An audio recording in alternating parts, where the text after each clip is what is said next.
යකෝ කියනවායි කියලා මේ වගේ තිරසංගණේ බොරු කියන්න එපා. තමන්ගේ අම්මා අප්පා මේ ජීවතුන් අතර ඉද්දි මරන්න කරන තිරසංගණේ වැඩ නිසා අවසානයේදී මිනිස්සුන්ට ඇත්තටම කෙනෙක් කාරණාවක් තමයි සුරංගනා ලෝක මවාගෙන රටේ එන්න එපා. ඇවිල්ලා මෙහෙ වැඩ කරන්න බැයි නම් තමන්ට නීති අනුකූලව සුබ දවසක් වෙන්නක ප්‍රාර්ථනා කරනවා. ඇයි මේ උදේම තරහ ගිහිල්ලා කියලා කල්පනා කරායි නේද? තරහ යනවනේ මේ ඇත්තටම පුදුම කලකිරීමක් අපේ මිනිස්සු ගැන ඇති වෙන්නේ. අපේ මිනිස්සු මේ තමන්ගේ පටු අරමුණු වෙනුවෙන් කරන මේ දහදුරා වැඩ නිසා අවසානයේදී මිනිස්සෙකුට ඇත්තටම කරදරයක් වුණත් ගෙදර දොරේ පස්සයක් වුණත් කිසිම කෙනෙක් ඇහැක් කැරලා බලන්නේ නැත්තටපත් වෙනවා. මේ කතාව ඔබ මේ වෙද්දිම අහලා ඇති.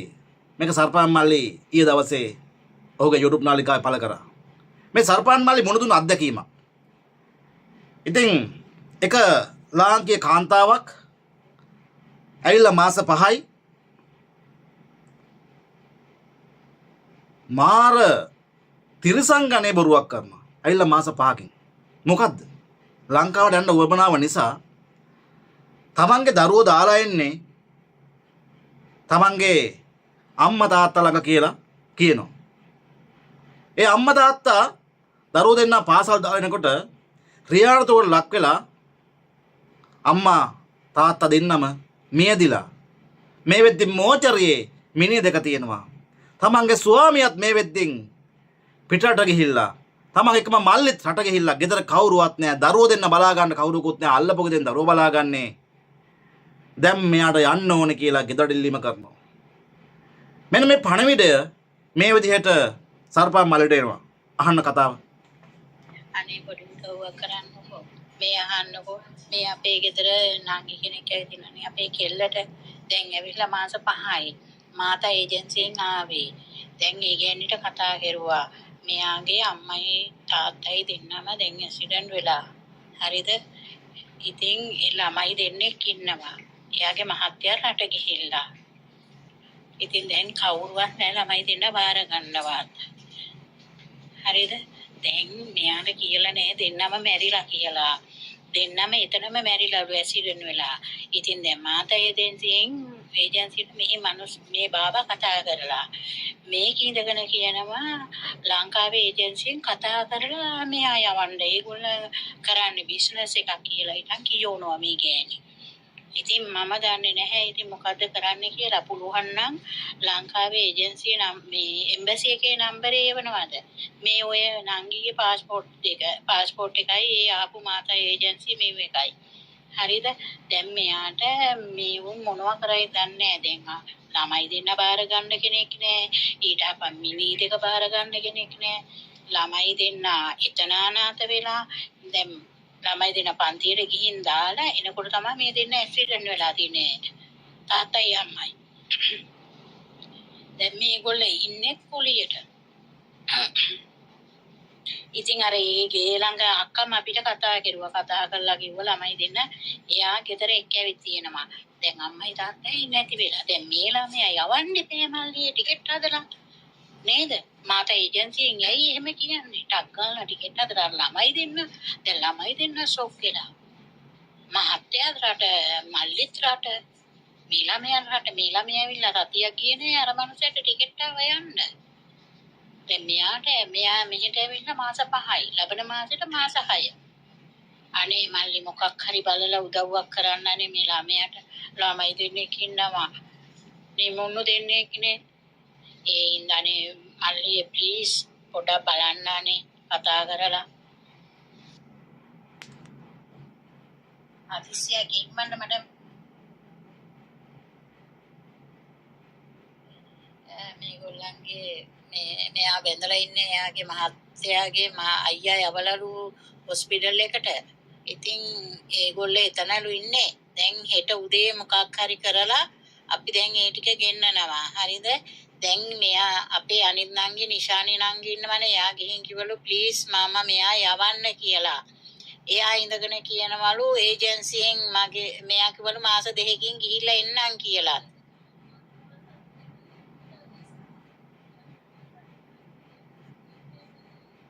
සති මේ තියාගන්න බෑනේ කොහොමත් ඒජන්සියට අරන් ගිහින් තියාගන්න බෑනේ මල්ලි.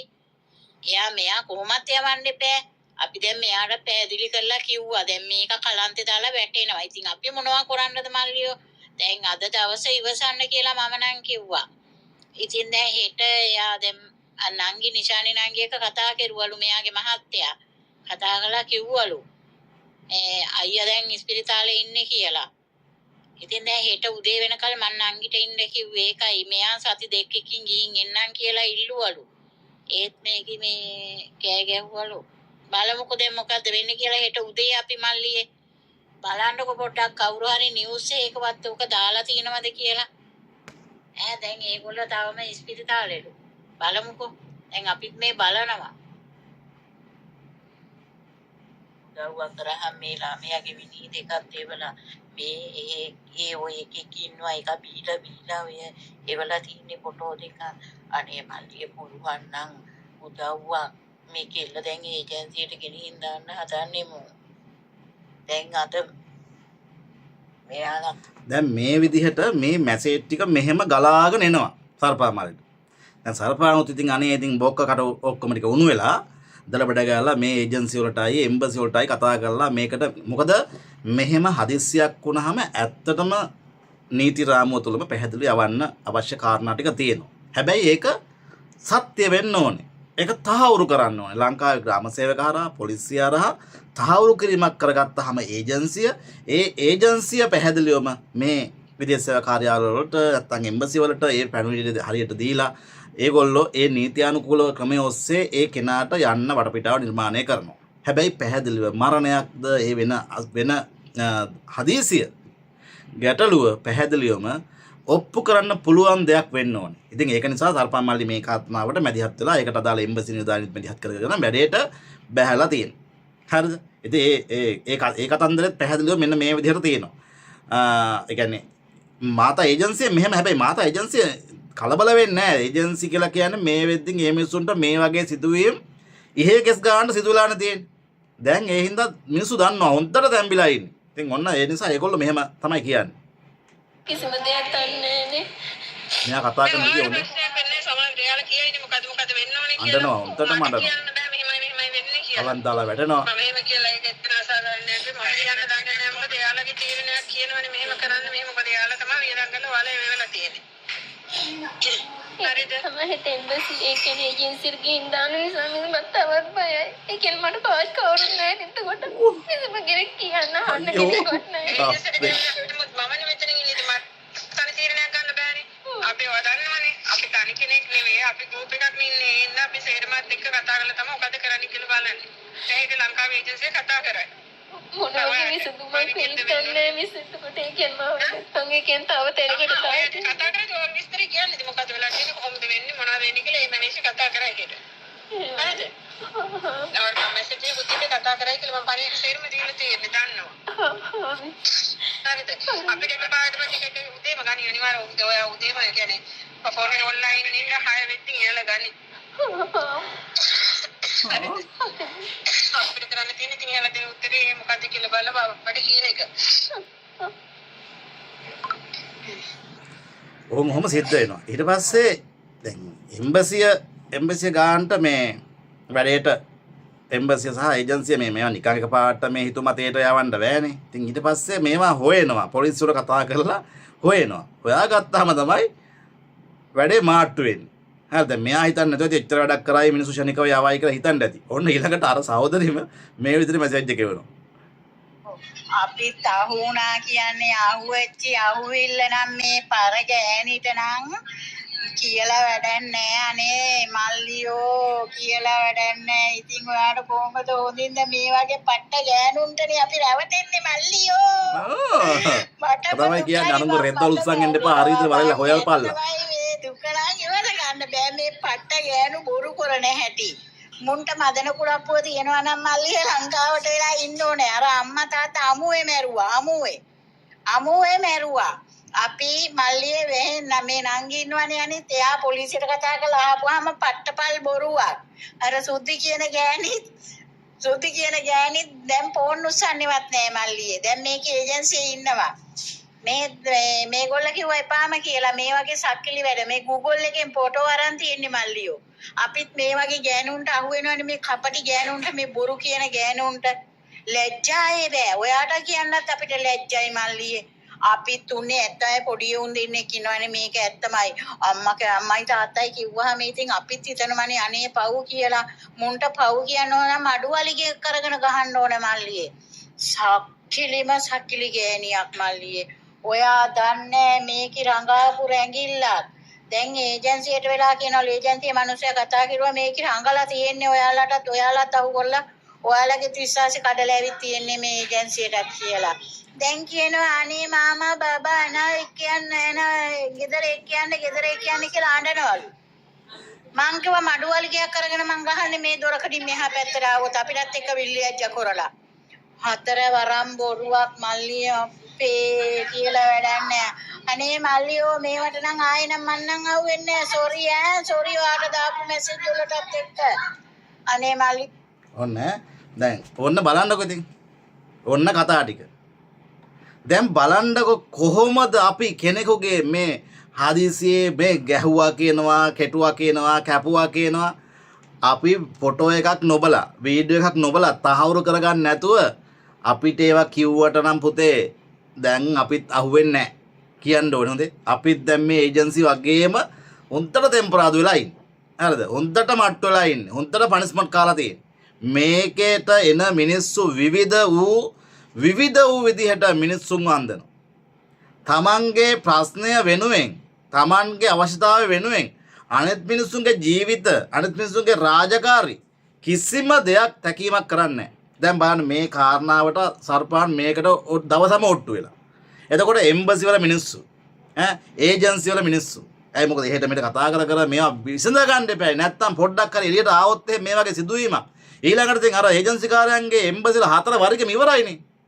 ඕම් මෙහෙමයි රට ගිහිල්ලා මෙහෙම කරනවා කියලා ඉතින් නෙලන්නේ දිගට තියලා. ඉතින් එතකොට මේ මිනිස්සු බයයි. ඒ හින්දා මේ මිනිස්සු පුදුම විදිහට ඕකට මහන්සි වෙනවා. අපිට නොපෙන්නාට මේ මිනිස්සු මේවා ඇත්තටම දැන් මේ වගේ සිදුවීම් නිරන්තරයෙන් මේ අපේ මිනිස්සු කරනවා. දැන් බලන්න ඔය ගෙදරට අය ලංකාවේ කියන එකෙකුට මොනම කරදරේ වුණා කියලා කිව්වත් ඔය ගෙදරින් අය බලයිද? ඔය ඒජන්සිය ඔය විදිහේ මොන විදිහ කිව්වත් එකපාරට දෙයක් කරයිද? හදිස්සියට ඉක්මන් වල දෙයක් තීරණයක් කරගෙන ලංකාවට යවන්න මැදිහත්වීම කරයිද? මේ වගේ සිදුවීම් වලට එම්බසිය හරි විදිහට මැදිහත් වෙයිද ඊට පස්සේ? හැම සිදුවීමක්ම ඔය විදිහට තකන්න මිනිසුන්ගේ හිත වලට කාවදිනවා මේ සිදුවීම්. එකපාරක් දෙයක් වුණාට පස්සේ ආයි නැවත දෙයක් මොන විදිහෙන් කිව්වත් 10 12 පාරක් කල්පනා කරනවා. අපි දැන් මේ කරන්නේ අපිට මොන විදිහෙන් කිව්වත් අපි කලබල නෑ දැන්. අපිත් ඉස්සර මේ පුදුම විදිහට දුක් වෙන්නේ. ඕවා සිදුවීමක් වුණා. අවසානට ගිහින් බලනකොට මෙලව 7 ඉලවක් වෙලා නෑ. 4 වරන් කෙලින්නේ. දැන් සමාජෝක වෙලා ඇත්තේ මේ කාන්තාව රටාවට පස්සේ මිනිස්සුත් රට ගිහින් ඇති. දැන් ළමයි දෙන්න ගෙදර ඇති. දැන් යන්න උමනාව ඇත්තේ. හරි? ඉතින් ඒක නිසා බලන්න දෙමව්පියෝ දෙන්න අමුවේ මරලා. බලන්නකො ඉතින්. එහෙම බොරුවක් කියපුවාම පොඩ්ඩක් කල්පනා කරන්න ඕනේ. යකෝ මේ වගේ ඒවා නිවුස් වලට යනවා. මේවා කොහෙන් හරි එළියට එයිද? බොරුවක් කරන්න කලින් කල්පනා කරන්න ඕනේ. මේ අතේ මාට්ටු වෙන ඒවා අතේ පැලවෙන ඒවා දෙන්න එපා. මොකද මිනිස්සු දැන් දියුණුයි. ශනිකව ඕනම දෙයක් බලන්න පුළුවන්. හොයාගන්න පුළුවන්. ඒ ඉස්සර දැන් බලන්නකො පොලිසිය ශනිකව ඕනම දෙයක් හොයාගන්න කටයුතු කරනවානේ. ඉතින් ඒක නිසා කියන්නේ මේ වගේ ගල් පැලන බොරු කියන්න එපා. ඒක තුල වෙන්නේ තවත් මිනිස්සෙකුට දෙන අවස්ථාවක් නැති වෙලා යනවා. කාගේ උදව්වක් අරගෙන යන්න තියෙන ක්‍රමයක් තව කෙනෙකුට නැති වෙලා යනවා. නීතියට යන්නත් මිනිස්සු උදව් කරන්නේ නැති වෙනවා. දැන් ඔය මිනිස්සු නීතිය පිළිබඳව දන්නේ නැති නිසා කොහොම හරි ඒක සර්පාණික දන්නවා. හරි මෙහෙම යන්න පුළුවන්. ඒ හින්දා අදාළ තැන් වලට කතා කරලා මැදිහත් වීම කරගෙන try කරනවා යවා ගන්න. ඉක්මන් කරලා. මොකද පපු කවුතුනේ අපිට තියෙන්නේ උණු වෙනවා මේවා. දරු පැටවුවා හරි අඬනවා කියනවා. දරුවෝ දෙන්නේ. එතකොට අම්මා තාත්තා මෙහෙ මෝචරියේ මිනිහ බාර ගන්න එකෙක් නැහැ. මේ ගෑණි මේ කලන්දා වැටෙනවා. ඉතින් දෙයනේ මොකාටද හිත උණු වෙන්නේ නැත්තේ? everything අවසානට ඕන්න කරලා දින බොරුවේ තරම. ඉතින් කියන්නේ මෙහෙම කරන්න එපා. මේ ඔයගොල්ලෝ කරන මේ තිරසංගනේ වැඩ නිසා අවසානයේදී අපේ ලංකාව කියන එක තඹ දොයිතුවකට මායිම් කරන්නේ නැහැ. මේ මිනිස්සුන්ට මොන විදිහ අපරාධයක් වුණත් කිසිම කෙනෙක් ගණන් ගන්නේ නැහැ. ඉතින් ඒ තත්ත්වයටපත් වෙන්න එපා. එහෙම කරන්න එපා. මෙම ආදරණීය ඉල්ලීම්. ඕගොල්ලන්ට යන්න ඕන නම් මේවට ක්‍රම තියෙනවා. ඒවට ඒ විදිහට කතා කරලා ආයතනත් එක්ක මැදිහත් වෙලා හරි විදිහට හරි පාරේ ආවන්න හරි පාරේ ගෙදර ඵලයල්ලා. මේ වගේ තිරසං වැඩ කරන්න එපා. සමාජයට බොරු කරන්න එපා. මිනිස්සුන්ගේ තියෙන අර මානසික හැඟීම් වලට මේ වගේ තිරසං ගණේ වැඩ කරන්න එපා කියලා ඉල්ලීම කරනවා. ඉතින් ගිහින් එන්නම්.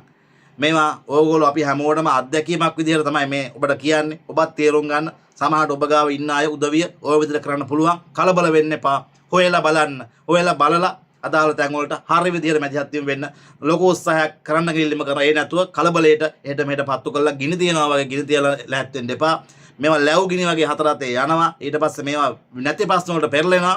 ඒ හින්දා කල්පනාවෙන් ඔබ ගාව ඉන්න කෙනා මොන විදිහෙම කටයුත්තක් කරුවත් ඔබ ඒ පිළිබඳව අවබෝධයෙන් කල්පනාවෙන් කටයුතු කරන්න. ගිහින් එන්න. ඔයාලා හැමෝටම සම්මා සම්බුත් සරණයි.